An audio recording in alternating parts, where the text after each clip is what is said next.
कर्णपुर उत्तर भारत का एक पुराना गांव था, जहां आधुनिकता की किरण अभी तक नहीं पहुंची थी। यहां अब भी मिट्टी के घर, कच्ची सड़कें और हर ओर घना जंगल था। गांव के बुजुर्ग हमेशा कहते थे कि इस गांव की नींव किसी अजीब सी बलि पर टिकी थी, और यही वजह थी कि हर अमावस की रात यहां कोई ना कोई अनहोनी जरूर होती थी। लोगों की मान्यता थी कि 100 साल पहले गांव के सबसे अमीर आदमी, साहूकार रणवीर सिंह ने अपनी हवस और लालच में एक निर्दोष युवती का बलिदान दिया था। वह युवती कोई साधारण स्त्री नहीं थी। कहते हैं वह किसी पुराने कुल की अंतिम संतान थी और उसके खून में कुछ अलौकिक शक्तियां थीं। जिस रात उस युवती की हत्या हुई, उसी रात से हर अमावस को गांव में कुछ अजीब घटनाएं घटने लगी। कई लोग रातों रात गायब हो जाते, कुछ लोगों को अपने घरों में ही मृत पाया जाता और कुछ के शव तो कभी मिले ही नहीं। गांव वालों का मानना था कि उस युवती की आत्मा आज भी भटक रही थी, न्याय की खोज में। रवि पेशे से एक स्कूल टीचर था। वह अपनी पत्नी सुजाता और 8 साल की बेटी परी के साथ इस गांव में हाल ही में आया था। वह आधुनिक विचारों वाला व्यक्ति था और भूत प्रेत जैसी बातों को अंधविश्वास मानता था। गांव में सरकारी स्कूल में नौकरी मिलने पर उसने यहां बसने का फैसला किया था। गांव के लोगों ने उसे अमावस की रात के खौफनाक किस्से सुनाए, लेकिन रवि ने उन बातों को हंसी में उड़ा दिया। वह उन कहानियों को मात्र गांव वालों की दकियानूसी सोच समझता था। अमावस की रात करीब आ रही थी और गांव वालों ने उसे सावधान रहने की चेतावनी दी, मगर रवि ने इसे महज डर फैलाने की कोशिश मानकर अनसुना कर दिया। जिस रात की दहशत पूरे गांव पर छाई हुई थी, वह आ चुकी थी। जैसे ही सूरज डूबा, गांव पर एक भयानक सन्नाटा छा गया। हर घर के दरवाजे बंद हो गए, खिड़कियों पर भारी पर्दे डाल दिए गए और कोई भी व्यक्ति घर से बाहर नहीं निकला। रवि के घर में एक अजीब बेचैनी थी। सुजाता का मन अनजाने भय से भरा हुआ था और परी भी बार बार डर की शिकायत कर रही थी। मगर रवि ने उनकी बातों को अनसुना कर दिया और मोमबत्ती जलाकर किताब पढ़ने लगा। रात के ठीक 12 बजे अचानक तेज हवाएं चलने लगीं। घर की खिड़कियां जोर जोर से हिलने लगीं और बाहर से किसी स्त्री के रोने की आवाजें आने लगीं। परी डर के मारे रोने लगी और सुजाता घबरा गई। रवि ने खिड़की से झांक कर देखा, लेकिन बाहर घना अंधेरा था। तभी अचानक बिजली जैसी एक सफेद चमक दिखी और घर के आंगन में एक परछाई उभर आई। रवि को लगा कि यह उसकी आंखों का धोखा था, मगर तभी परी ने कांपते हुए कहा, पापा वो देखो, कोई खड़ा है। रवि ने फिर से देखा और इस बार उसका दिल जोर से धड़क उठा। वहां आंगन के ठीक बीच में सफेद कपड़ों में लिपटी एक स्त्री खड़ी थी। उसके लंबे उलझे हुए बाल हवा में उड़ रहे थे और उसकी आंखें गहरे अंधेरे की तरह खाली थीं। रवि के पैरों तले जमीन खिसक गई। उसने जैसे ही सुजाता की ओर देखा, वह पहले ही बेहोश हो चुकी थी। परी उसके पैरों से लिपट गई और जोर जोर से रोने लगी, और फिर वह स्त्री हवा में घुलने लगी, जैसे उसकी छवि धुंधली पड़ रही हो। लेकिन जाते जाते वह एक धीमी मगर स्पष्ट आवाज में कुछ कह गई, यह सिर्फ शुरुआत है। रवि ने जैसे ही सुनी हुई आवाज को समझने की कोशिश की, वैसे ही उसके शरीर में एक सिहरन दौड़ गई। उसकी आंखें अब भी घर के आंगन की ओर जमी थीं, लेकिन वहां अब कुछ नहीं था। सफेद कपड़ों में लिपटी वह स्त्री, जिसकी आंखें अंधेरे से भी गहरी थीं, जैसे धुएं में घुलकर गायब हो चुकी थी। उसने सुजाता को होश में लाने की कोशिश की, लेकिन वह गहरी बेहोशी में थी। परी अब भी रो रही थी और उसके छोटे छोटे हाथ अपने पिता के गले में कसकर लिपटे हुए थे। रवि को समझ नहीं आ रहा था कि जो कुछ उसने देखा वह उसकी आंखों का भ्रम था या फिर हकीकत। लेकिन परी का डर और सुजाता की बेहोशी यह साबित कर रहे थे कि यह कोई सपना नहीं था। रात के सन्नाटे में घड़ी की टिक टिक रवि के दिल की धड़कनों के साथ मिलकर एक अजीब सी बेचैनी फैला रही थी। वह पूरी रात जागता रहा, हर छोटी से छोटी आवाज पर चौकन्ना होता रहा, लेकिन इसके बाद कुछ नहीं हुआ। सुबह होते ही गांव वालों को इस घटना का पता चला। जब रवि ने गांव के मुखिया बलदेव काका को सब कुछ बताया तो वह गंभीर हो गए। मैंने पहले ही कहा था, अमावस की रात बाहर मत निकलना। तुमने गलती कर दी रवि बाबू, बलदेव काका ने कहा। उनकी बूढ़ी आंखों में चिंता थी।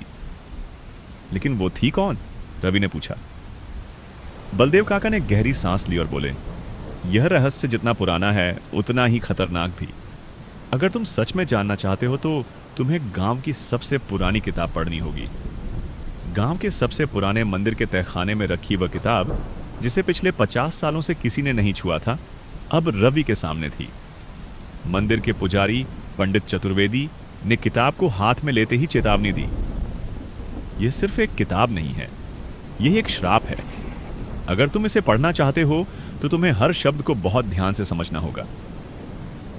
रवि को इन बातों पर ज्यादा यकीन नहीं था, लेकिन अब वह खुद को रोक भी नहीं सकता था। उसने किताब खोली और पढ़ना शुरू किया। इस किताब में लिखा था कि 1 सदी पहले गांव के सबसे अमीर साहूकार रणवीर सिंह को अमरत्व की चाह थी। उसने काले जादू के एक तांत्रिक से संपर्क किया, जिसने उसे बताया कि अगर वह एक निर्दोष ब्राह्मण कन्या की बलि देता है तो वह कभी नहीं मरेगा। उसने गांव की सबसे सुंदर लड़की चंपा को अगवा किया और अमावस की रात उसकी बलि चढ़ा दी। लेकिन रणवीर सिंह अमर नहीं हुआ, बल्कि उसी रात से गांव पर एक भयानक श्राप लग गया। चंपा की आत्मा कभी मुक्त नहीं हो सकी और अब हर अमावस की रात वह गांव में प्रकट होती थी, इंसाफ के लिए, बदले के लिए। रवि की सांसें तेज हो गईं। यह वही स्त्री थी जिसे उसने रात को देखा था, लेकिन किताब का सबसे खौफनाक हिस्सा अब भी बाकी था। जिसने भी यह सच जानने की कोशिश की, उसने अपनी जान गंवा दी। अगर कोई इस श्राप को खत्म करना चाहता है तो उसे वही बलिदान दोहराना होगा, लेकिन इस बार बलि देने वाला खुद बलिदान बनेगा। रवि के हाथ से किताब छूटकर जमीन पर गिर पड़ी। उसे लगने लगा कि वह इस गांव में आकर बहुत बड़ी गलती कर चुका है। वह यह सब सुजाता को बताना चाहता था, लेकिन जब वह घर पहुंचा तो जो देखा उससे उसकी रूह कांप गई। सुजाता बिस्तर पर बेहोश पड़ी थी, लेकिन परी कमरे में नहीं थी। उसकी बेटी लापता थी। परी कहां गई? रवि के शरीर में अजीब सी कमजोरी महसूस हो रही थी। जैसे ही उसने देखा कि परी कमरे में नहीं थी, उसकी सांसें अटक गईं। सुजाता, उठो, परी घर में नहीं है। सुजाता, जो बेहोश पड़ी थी, आंखें खोलते ही घबरा गई। क्या? परी कहां है? रवि ने पूरा घर छान मारा। दरवाजा अंदर से बंद था, खिड़कियां भी ठीक थी। तो फिर परी कहां जा सकती थी? गांव में हलचल मच गई। लोग इकट्ठा हो गए और बलदेव काका भी आ गए। बेटा, यह खेल अब तुम्हारी समझ से बाहर हो चुका है, बलदेव काका ने कहा। अगर तुम्हारी बेटी अचानक गायब हुई है तो इसका सिर्फ एक ही मतलब है, वो अब इस श्राप का हिस्सा बन चुकी है। नहीं, यह नहीं हो सकता, रवि चिल्लाया। हमें उसे जल्दी से जल्दी ढूंढना होगा, लेकिन अगर वह सच में उस आत्मा के पास चली गई है तो उसे वापस लाना आसान नहीं होगा, बलदेव काका बोले। गांव के कुछ लोगों ने बताया कि पिछली बार जब एक बच्चा गायब हुआ था तो उसकी लाश गांव के पुराने खंडहर में मिली थी, जहां कभी रणवीर सिंह का विशाल हवेली हुआ करती थी। रवि को यकीन नहीं हुआ कि उसकी परी भी वहां हो सकती थी, लेकिन जब गांव के कुछ लोग साथ चलने को तैयार हुए तो उसे महसूस हुआ कि उसे अपनी बेटी की तलाश में किसी भी हद तक जाना होगा। गांव से करीब 2 मील दूर घने जंगलों के बीच एक खंडहर नुमा हवेली खड़ी थी। इसे देखकर कोई नहीं कह सकता था कि कभी यह शानो शौकत का महल हुआ करता था। दीवारों पर गहरे काले धब्बे थे, जैसे आग में झुलस गए हों। जैसे ही रवि और गांव वाले हवेली के अंदर घुसे, उन्हें भीतर से अजीब सी गंध आई। यह किसी सड़ी गली चीज की बू थी। हवेली के हर कोने में अंधेरा था और वहां एक रहस्यमय सन्नाटा पसरा था। रवि ने धीरे से आवाज दी, परी। कोई जवाब नहीं आया। तभी एक हल्की सी आवाज आई, पापा। रवि का दिल जोर से धड़क उठा। वह अंधेरे में आगे बढ़ा और जैसे ही उसने एक पुराने लकड़ी के दरवाजे को खोला, उसकी आंखें फटी रह गईं। परी वहां जमीन पर बैठी थी, लेकिन उसके चारों ओर सफेद धुंध जैसी आकृतियां मंडरा रही थीं। वे इंसानों की परछाइयां लग रही थीं, लेकिन उनकी आंखें गहरी, खाली और ठंडी थीं। रवि ने दौड़कर परी को उठाने की कोशिश की, लेकिन तभी एक डरावनी आवाज गूंजी, तुम इसे वापस नहीं ले जा सकते। रवि ने पीछे देखा। वहीं थी वही स्त्री जिसे उसने अपनी आंखों से देखा था। उसकी सफेद साड़ी खून से भीगी थी और उसके चेहरे पर एक अजीब सा दर्द था।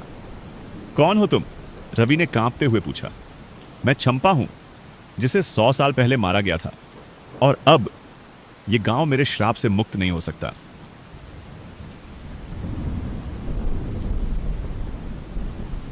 रवि के हाथ पैर ठंडे पड़ चुके थे। सामने सफेद साड़ी में खड़ी वह स्त्री कोई सपना नहीं थी। उसका अस्तित्व इतना वास्तविक था कि उसके होने से हवा तक भारी लगने लगी थी।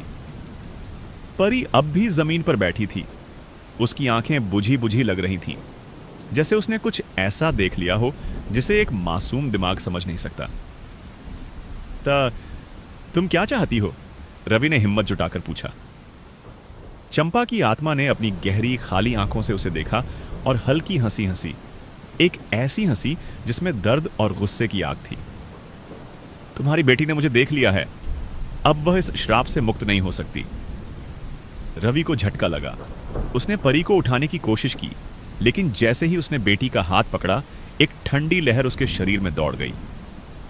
परी की नब्ज धीमी हो रही थी, जैसे कोई उसकी ऊर्जा खींच रहा हो।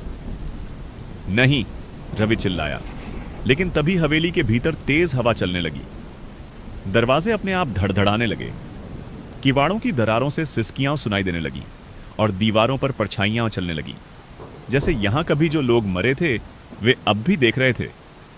बाहर खड़े गांव के लोग अब और भीतर जाने की हिम्मत नहीं कर रहे थे। बलदेव काका ने दरवाजे से जोर से आवाज लगाई, रवि बाबू, जल्दी बाहर आओ, यह जगह तुम्हें जिंदा नहीं छोड़ेगी।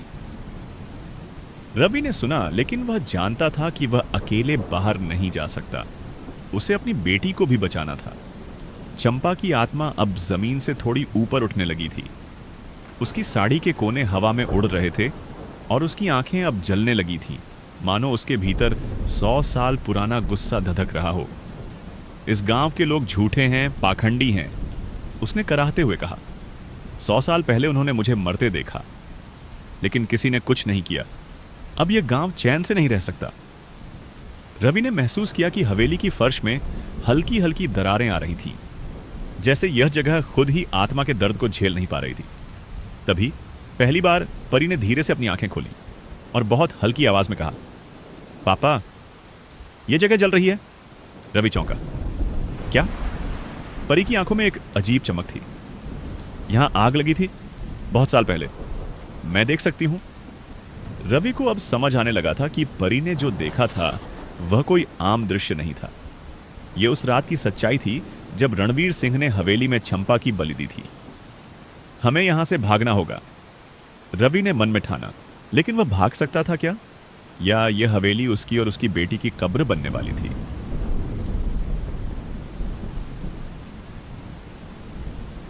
जिस रात हवेली में आग लगी थी, उस रात कुछ और भी जला था। सिर्फ ईंट पत्थर नहीं, कुछ रूहें भी।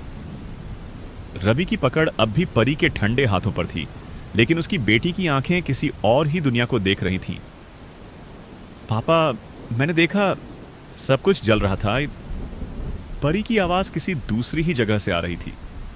रवि को समझ नहीं आया कि उसकी बेटी क्या देख रही थी, लेकिन हवेली की दीवारों पर जो काली परछाइयां चल रही थीं, वे अब धीरे धीरे आकृतियां बनने लगी थीं, पुराने जमाने के लोगों की आकृतियां। और फिर अचानक हवेली बदल गई। रवि अब भी वहीं खड़ा था, लेकिन उसके चारों ओर का दृश्य बदल चुका था। दीवारें नई थीं, फर्श संगमरमर की थी और हवा में महंगे इत्र की खुशबू थी। वह अब 100 साल पहले की उसी रात को देख रहा था। हॉल में बड़ी बड़ी मशालें जल रही थीं। बीच में रणवीर सिंह खड़ा था, गंभीर चेहरा, गले में सोने की मोटी चेन और आंखों में अजीब सा पागलपन। उसके चारों ओर तांत्रिक और कुछ अजनबी लोग खड़े थे, और फर्श पर चंपा घुटनों के बल बैठी थी, हाथ पैर बंधे हुए। मत करो, मैं कुछ नहीं जानती, मुझे छोड़ दो, वह चीख रही थी। लेकिन रणवीर सिंह के चेहरे पर कोई दया नहीं थी। अगर यह बलि पूरी हुई तो मैं अमर हो जाऊंगा। उसने तांत्रिक की ओर देखा। तांत्रिक ने सिर झुका दिया और मंत्र पढ़ने लगा। हवेली की दीवारों पर परछाइयां नाचने लगी। हवा भारी हो गई और तभी रणवीर सिंह ने चंपा के माथे पर छुरी रखी। मत करो, लेकिन उस रात किसी ने उसकी नहीं सुनी और फिर आग लग गई। रणवीर सिंह का चेहरा डर से सफेद पड़ गया। तांत्रिक ने मंत्र रोक दिए। हवेली के हर कोने से आग उठने लगी थी। कहीं से जलते हुए पर्दे गिर रहे थे, कहीं से लकड़ी के दरवाजे झलकर गिर रहे थे। हवेली में मौजूद हर व्यक्ति भागने लगा, लेकिन रणवीर सिंह और तांत्रिक भाग नहीं सके। और चंपा मुस्कुरा रही थी। अब कोई भी नहीं बचेगा। उसकी आंखें अंगारे जैसी चमक रही थीं। रवि ने देखा कि कैसे पूरा महल जलकर राख हो गया। रणवीर सिंह और तांत्रिक भी उसी आग में जल गए, और जब आग शांत हुई तो वहां सिर्फ राख बची थी और एक आत्मा जो आज भी बदला लेने के लिए भटक रही थी। रवि की सांसें तेज हो गईं। उसकी आंखों के सामने से वह दृश्य अचानक गायब हो गया और वह फिर से हवेली के उसी पुराने जले हुए हॉल में खड़ा था। लेकिन अब चंपा उसकी ओर देख रही थी। अब तुमने देख लिया, अब तुम्हें यहां से जाने नहीं दूंगी। हवेली की फर्श फिर से हिलने लगी। परी जमीन पर गिर पड़ी और दरवाजे अपने आप बंद होने लगे। रवि का दिल बेतहाशा धड़क रहा था। हवेली की दीवारें अब धधकने लगी थीं, जैसे आग फिर से लौट आई हो। वह जानता था कि अगर उसने जल्द ही कुछ नहीं किया तो वह और उसकी बेटी हमेशा के लिए यहीं फंस जाएंगे। लेकिन दरवाजे बंद हो चुके थे। कोई तो दरवाजा खोलो, रवि ने चिल्लाया, लेकिन उसकी आवाज गूंजकर वापस उसी तक लौट आई।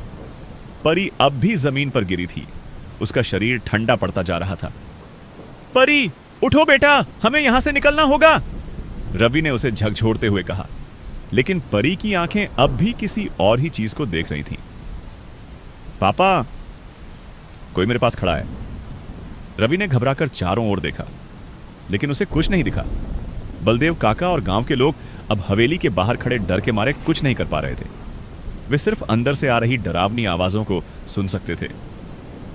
हमें कुछ करना होगा, बलदेव काका ने कहा। लेकिन तभी परी ने खुद ही धीरे से कुछ बुदबुदाया। नीचे रास्ता है, आग से बचने का रास्ता। रवि चौंक गया। नीचे? कहां? परी ने अपने नाजुक हाथों से एक पुराने लकड़ी के फर्श की ओर इशारा किया। रवि तुरंत उस ओर बढ़ा और जमीन पर हाथ मारा। धूल के नीचे एक गुप्त दरवाजा छिपा था। शायद यही हमारी आखिरी उम्मीद है, रवि ने मन में सोचा और पूरे जोर से दरवाजा खींचा। दरवाजा खुलते ही अंदर अंधकार भरी सीढ़ियां दिखाई दी। बिना सोचे समझे रवि ने परी को उठाया और अंदर कूद गया। सीढ़ियां पुरानी थीं। हर कदम पर लगता था कि वे गिर जाएंगी।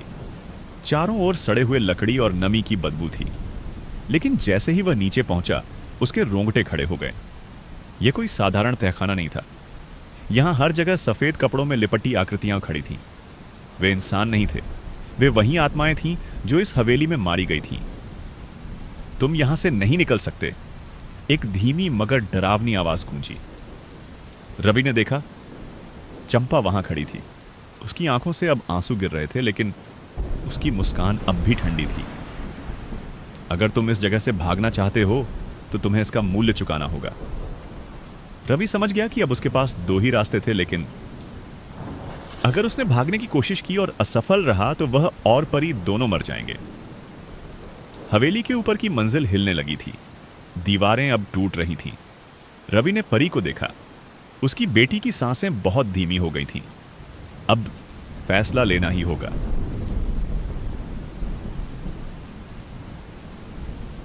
कुछ जगहें कभी हमें छोड़ती नहीं और कुछ रूहें कभी मुक्त नहीं होती। रवि के सामने अब दो ही रास्ते थे। या तो वह आत्माओं की शर्त मान ले और हवेली का हिस्सा बन जाए, या फिर जान पर खेलकर अपनी बेटी को बचाने की कोशिश करे। परी अब पूरी तरह बेहोश हो चुकी थी। उसकी सांसें बहुत धीमी थीं। चंपा की आत्मा धीरे धीरे उसके करीब आ रही थी। तुम यहां से जा सकते हो, लेकिन बदले में तुम्हें। रवि ने अपनी बेटी को देखा और एक पल भी सोचे बिना बोल उठा, जो चाहो ले लो, लेकिन मेरी बेटी को छोड़ दो। चंपा की आंखों में एक चमक आई। हवेली की दीवारों में कंपन होने लगी। फर्श पर दरारें पड़ने लगी। रवि ने देखा कि आत्माएं अब एक गोल घेरा बना चुकी थीं। अगर तुम यहां से जाना चाहते हो तो तुम्हें खुद को हवेली के श्राप से मुक्त करना होगा और इसकी कीमत चुकानी होगी। रवि घबराया। क्या कीमत? चंपा ने धीरे से कहा, तुम्हारी यादें। अगर तुम इस हवेली से निकलना चाहते हो तो तुम्हें इस रात की हर याद भूलनी होगी। जो भी यहां हुआ तुम्हें कुछ भी याद नहीं रहेगा। और अगर तुमने कभी इस जगह को फिर से याद किया तो ये तुम्हें वापस बुला लेगी। रवि के पास कोई और चारा नहीं था। उसने हां कर दी। जैसे ही उसने हामी भरी, हवेली के दरवाजे अपने आप खुल गए। बाहर गांव के लोग अब भी खड़े थे, लेकिन सब दूर से ही डर के मारे देख रहे थे। रवि ने परी को उठाया और पूरी ताकत से भागा। जैसे ही वह हवेली के बाहर आया, एक जोरदार धमाका हुआ। हवेली की ऊपरी मंजिल ढह गई। गांव वालों ने उसे पकड़ लिया। बलदेव काका दौड़ कर आए। परी जिंदा है? रवि ने धीरे धीरे देखा। परी की सांसें तेज हो रही थीं, लेकिन वह ठीक थी। अगली सुबह रवि को कुछ भी याद नहीं था। वह जागा, लेकिन उसे नहीं पता था कि वह यहां क्यों था। परी ठीक थी। गांव वाले राहत की सांस ले रहे थे। लेकिन जब किसी ने उससे पूछा कि उसने हवेली के अंदर क्या देखा, तो उसे कुछ याद नहीं था। बलदेव काका ने दूर उस टूटी हुई हवेली की ओर देखा और धीरे से बुदबुदाए, अब यह रहस्य खत्म हो चुका है। कुछ दिनों बाद रवि और परी शहर लौट आए। जीवन फिर से सामान्य होने लगा। लेकिन एक रात जब रवि सो रहा था, उसने सपना देखा। वह फिर से उसी हवेली में था। वहीं परछाइयां, वही चीखें और सबसे डरावना चंपा की हंसी। तुमने कहा था कि सब भूल जाओगे, लेकिन याद रखना, कुछ जगहें कभी हमें नहीं छोड़ती। रवि की आंखें खुली। उसके माथे पर पसीना था। उसने चारों ओर देखा। बेडरूम के कोने में हल्की सफेद धुंध उठ रही थी।